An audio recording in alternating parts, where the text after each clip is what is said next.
ભરૂચના વોર્ડ 8માં ભાજપની પ્રચાર રેલી દરમિયાન ઘર્ષણ જોવા મળ્યું। રેલીમાં વિરોધ પ્રદર્શન અને ઝપાઝપીના દ્રશ્યો સામે આવ્યા।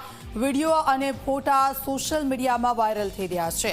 ઉમેદવાર ધનજી ગોહિલે ગંભીર આક્ષેપો કર્યા છે। અમદાવાદથી મહિલાઓને લાવીને વિરોધ કરાવ્યો હોવાનો દાવો છે। ભાજપે પોલીસ તપાસની માંગ કરી છે।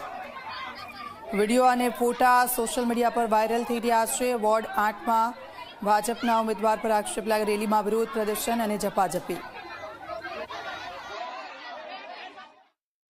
કેટલીક મહિલાઓએ અભદ્ર ભાષાનો પ્રયોગ કરી ભારતીય જનતા પાર્ટીની પ્રચાર રેલી પર હુમલો કરવાનો પ્રયાસ કર્યો અને એમાં પથ્થર મારવાનો, પથ્થરને ઉંચકીને લોકો પર ફેંકવાનો એક જધન્ય પ્રકારનું કૃત્ય કર્યું છે કે જે મહિલાઓએ ત્યાં આગળ અમારી પર હુમલો કર્યો એ મહિલાઓ ત્યાંની સ્થાનિક નથી, એ ક્યાંક અમદાવાદ બાજુની છે અને એના પર ગંભીર પ્રકારના ગુનાઓ પણ છે।